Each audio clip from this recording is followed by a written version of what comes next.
బల. Hello hello,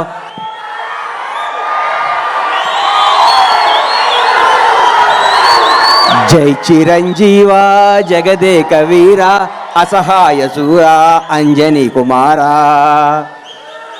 ఏ బ్రహ్మ ముహూర్తాన Konidela Venkatrao megastar Chiranjeevi అనే శివశంకర్ ప్రసాద్ అంజనమ్మ కడుపున బిజ వేశాడో కానీ ఆ బ్రహ్మ ముహూర్తం 71 సంవత్సరాల నుంచి నిరంతరం వెలిగిస్తూ అభిమానుల్ని రక్షిస్తూ ఎందరికో జీవనోపాధి కల్పిస్తూ అందరికీ నేనున్నానని భరోసా ఇస్తూ ముందుకు నవయువకుల్లా తిరుగుతున్న మెగాస్టార్ చిరంజీవి గారికి జన్మదినం సందర్భంగా నా హృదయపూర్వక పాదాభివందనాలు తెలియజేసుకుంటూ నేను ఈరోజు ఏడుకొండల వెంకన్న సాక్షిగా, శ్రీశైలం మల్లన్న సాక్షిగా, బెదవాడ కనకదుర్గమ్మ తల్లి సాక్షిగా, సింహాద్రి అప్పన్న సాక్షిగా, యాదగిరిగుట్ట నరసింహస్వామి సాక్షిగా, నేను కొలిసే అయ్యప్ప స్వామి సాక్షిగా నిజానే మాట్లాడతా.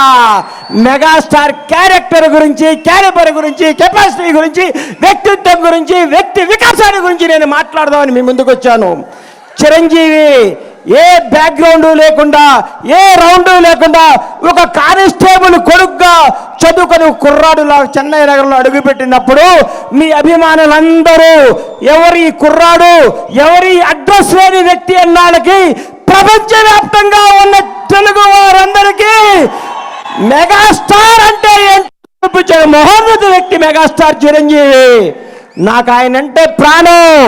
ఎందుకు ప్రాణం అంటే నాకు జీవితాన్ని ఇచ్చిన పవర్ స్టార్ పవన్ కళ్యాణ్ తెలుగు ఇండస్ట్రీకి చేత్తో పట్టుకొచ్చిన మెగాస్టార్. ఈ భారతదేశంలో ఏ నటుడికి, ఏ మెగాస్టార్కి దగ్గర అదృష్టం రామ్ చరణ్ రూపేణ ఆయన లెగసీని కంటిన్యూ చేయడానికి పుట్టించిన మహోన్నత వ్యక్తి చిరంజీవి. ఎంతో మంది స్టార్లు ఉన్నారు. భారతదేశ వ్యాప్తంగా ఉన్న స్టార్లందరికీ ఒక సూపర్ స్టార్ ఇంకో సూపర్ స్టార్ పుట్టాడా? ఒక మెగాస్టార్ మెగా పవర్ స్టార్ పుట్టారా? ఏం కొడుకుని కన్నావయ్యా మెగాస్టార్? నీ వ్యక్తిత్వం గతంలో చాలా మంది ఓరు దాటేదాకా ఓరి మల్లనని పనిలో బోడి మల్లన అంటున్న ఈ రోజుల్లో చిరంజీవి గారు అన్నా నీ వెనకాల ఎంతమంది ఉంటే ఏంటి, ఊడితే ఏంటి? నీ క్యారెక్టర్ భావి తరాలకి, భవిష్యత్ తరాలకి ఒక రామాయణం, ఒక భగవద్గీత, ఒక భారతదేశ స్వతంత్రానికి పోరాడే కాదల్లాగా చిరంజీవి చరిత్ర కూడా అందరి హృదయాలు లిఖించుకుంటారని నేను మీ అందరికి గర్వంగా చెప్తున్నా. చిరంజీవి వ్యక్తిత్వం ఈ మధ్య నేను చిరంజీవి గారింటికి వెళ్ళి మర్చిపోయి మీకు చెప్పడానికి వెళ్తే అన్నయ్య కొంచెం లేట్గా వచ్చాడు. ఏంటన్నా లేట్గా వచ్చావన్నా?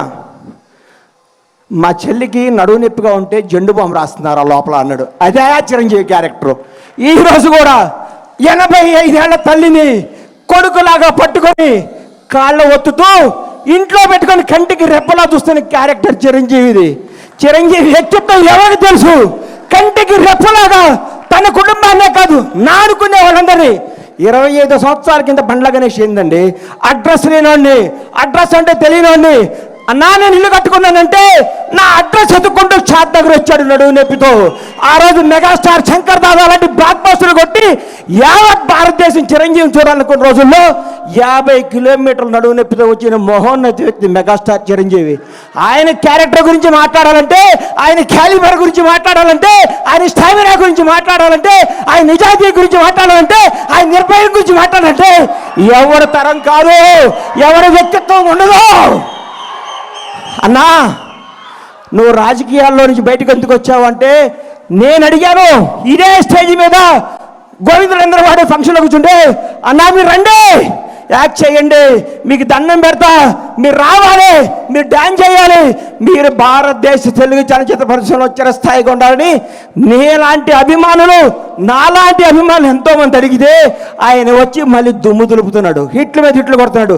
ఆయన నుంచి అందరూ నేర్చుకోవాలి. సినిమా వెనకాల సినిమా ఎక్కిస్తూ, సినిమాతో సినిమాలు పెంచుతూ, ఎంతోమందికి వినోదాన్ని ఇస్తూ, ఎంతోమందికి హక్కుని తెచ్చుకొని ప్రతి ఒక్కరికి నానుకున్న వాళ్ళందరికీ చేతునిచ్చి ఆయనలో స్వార్థం ఉంటే, ఆయనే నేనే ఉండాలనుకుంటే నేను ఉండాలి, నా కొడుకు ఉండాలనుకుంటాడు. అవన్నీ పక్కన పెట్టి మేము ఉండాలి, మనం ఉండాలి, మనం అందరం ఉండాలి, అందరూ పైకి రావాలి, అభిమానించే ప్రతి ఒక్కరికి బంగారు భవిష్యత్తు ఇవ్వాలి అని చెప్పిన మోహన వ్యక్తి మెగాస్టార్ చిరంజీవి. చిరంజీవి అనేవాడు ఇండస్ట్రీలో రాకపోయింటే నాలాంటి వాళ్ళు వచ్చేవాళ్ళు కాదు. ఎందుకంటే ఇండస్ట్రీ అందదేమో సామాన్యులకి అందరూ ఒక కలేమో అని అనుకుంటున్న రోజుల్లో ఒక చిరంజీవి కూడా మెగాస్టార్ అవ్వచ్చు, కష్టపడే ఎవడైనా సినిమా ఇండస్ట్రీలో పైకి రావచ్చని అడ్రస్ కల్పించిన మహోన్నత మెగాస్టార్ చిరంజీవి. ఆయన గురించి కొందరు మాట్లాడుతుంటారు, చిరంజీవి తొక్కేశాడు. చిరంజీవి తొక్కుతాడా? చిరంజీవి ఎవరిని తొక్కడయ్యా? ఎక్కుతాడు, ఎక్కిస్తాడు, లేపుతాడు, లేపి కూర్చోబెడతాడు. ఎవడికి టాలెంట్ ఉంటే, ఎవడికి శక్తి ఉంటే, ఎవడికి నిజాయితీ ఉంటే వాళ్ళను ఉన్నతమైన కూర్చోబెట్టడమే మెగాస్టార్ చిరంజీవి యొక్క లక్ష్యం, ఆదర్శం, అభిమానం. చిరంజీవి గారి గురించి ఎన్ని చెప్పుకున్నా, ఎంత చెప్పినా, ఏం చెప్పినా తగ్గదు. నేను వెళ్ళి ఏం అవసరం అండి అన్నయ్య, నా ఇంట్లో ఇది ఉందంటే చెప్పకుండా ఇంటికి వస్తాడు. అరే గని వస్తాను అంటే వస్తాడు.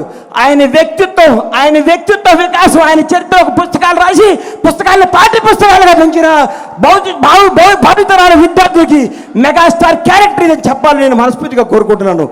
ఇంకొకసారి చెప్తున్నా, చిరంజీవి గారి గురించి ఎవరేం మాట్లాడుకున్నా, ఎన్ని వేసుకున్నా అల్ప సంతోషం, వాళ్ళు ఆనందపడాల్సిందే. కానీ ఒక మహోన్నత వ్యక్తి గురించి మాట్లాడితే ఏమో ఉపయోగం?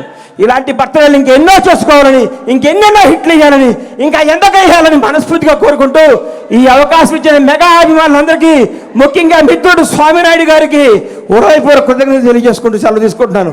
జై చిరంజీవి, జై జై చిరంజీవి, జై power star. Oh my god, డెఫినెట్గా ఆయన